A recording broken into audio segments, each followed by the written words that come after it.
Greetings, children of the screen. Your friendly neighborhood nerd scum here. Tonight I'm going to be coming at you with my top 3 picks for Marvel books in 2017. This will follow my same criteria as previously. If it's a mini-series, then it had to have been at least halfway over by the time I made the list, and if it's an ongoing, I had to have read enough of it to really make a good judgment. I'm still feeling a little bit under the weather, so we're going to be doing another one of these slideshow videos, which I've actually kind of been liking.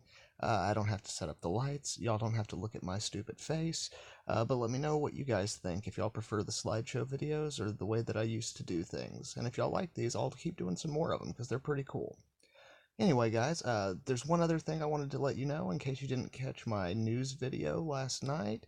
Um, the comic books in my area have been delayed because of weather and the holidays, so my first 5 video will be coming out a day later, but I'll make sure and get something out to fill in the gap. Alright, and without any further ado, let's just go ahead and jump into my top 3 picks for Marvel Comics in 2017. Alright, coming in the third position for my Marvel Comics of 2017, and I know a lot of people will disagree with this one, but I'll be honest, I didn't read a whole lot of Marvel books this last year. I dipped in and out, but there just wasn't a whole lot going on that I was really crazy about. So at my third spot, I have Deadpool the Duck, written by Stuart Moore with art by Jacopo Camagini. Oh, again, guys, y'all know how I'm really bad with these names. Anyway, this book, I love Howard the Duck, I like Deadpool, I like Rocket Raccoon.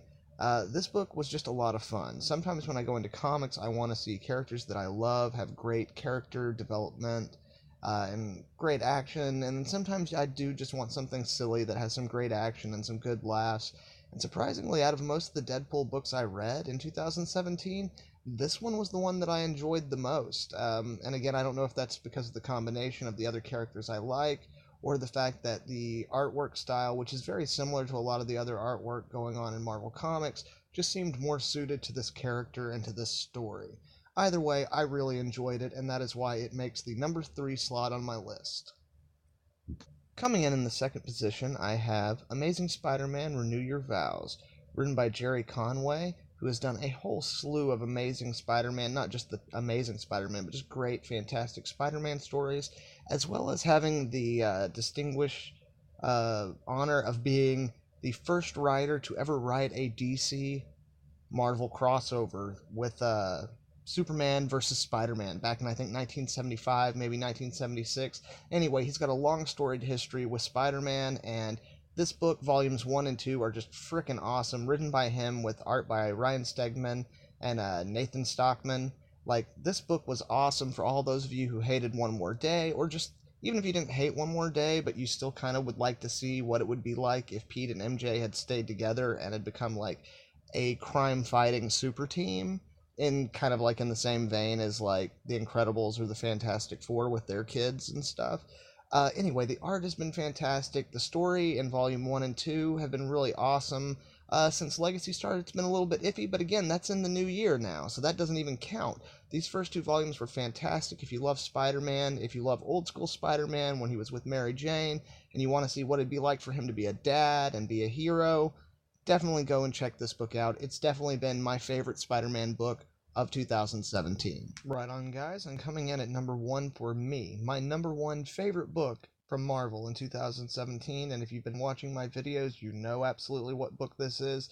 Astonishing X-Men by Charles Soule, with art by Jim Cheung and Mike Deodato Jr., and just so many more artists, although I have to admit those first couple of issues really were my favorite art out of the entire series, especially with Jim Cheung. Like, man, the first issue of X-Men I ever read was drawn by Ramada Jr. Now, I know a lot of people don't really care for his work, but man, that was the first X-Men comic book I ever read, so to me, that is the way the X-Men are supposed to look. And while Jim Chewing's art style is not the same, it was highly reminiscent of that with the line work and the detail level of the line work. But beyond the artwork on that first issue just really popping to me, the characterization of all the characters is just spot on. Even though Old Man Logan is there instead of the young Wolverine, which I actually don't mind Old Man Logan, still, this is the best characterization of Logan that I've seen. Even like in the Old Man Logan book, it kind of waxes and wanes. Sometimes he's perfectly on character, and then sometimes he's the character from the alternate universe, which makes sense. But for me, as a person who just kind of wants to see awesome Wolverine the way I know him, this book really does a fantastic job of that. Also, the way that they depict Charles Xavier not always being the nicest guy, or like not being the Patrick Stewart version we know from the movies, where he's just kind, gentle, grandfatherly type. That's really awesome. Again, Psylocke's a character who really doesn't get a lot of credit, and they're doing some cool stuff with her. It's nice to see Mystique in the book. Gambit, Phantom X, Rogue. Like, man, these characters are just characters that I really enjoy, and I think they're written really, really well. So far, I've really been enjoying the story and the way that the story is designed to be isolated within the period of just a couple of days, so it could theoretically fit into almost any point in the Marvel landscape with all the stuff that's been going on. That's just absolutely brilliant. So yeah, that is why that is my number one pick for the Marvel book of 2017. If you have not checked it out yet, the trade should be coming out soon. Definitely go pick this thing up, guys. It was fantastic. Alright then, guys, so before I go, I just wanted to mention some of the runners-up for my list, because there were a few books that I really enjoyed, but for one reason or another, they did not make the list. And when I'm going to put a book like Deadpool the Duck on there, I feel it's very important to mention the runners-up. So, The Amazing Thanos by Jeff Lemire, not The Amazing Thanos, but Thanos, which is amazing, which is being done by Jeff Lemire. It's amazing. The only reason it didn't make this list is because I missed the first two issues, and without having read that stuff, and I also missed a couple of other issues here and there, and that's the only reason it didn't make this list. I didn't think it was fair, if I hadn't read all the issues, to put it on the list. In a similar fashion is Black Bolt, which also I've only read about 2 or 3 issues of. It was really fantastic, but I just wasn't able to get a hold of a couple of them, and I didn't think it was right.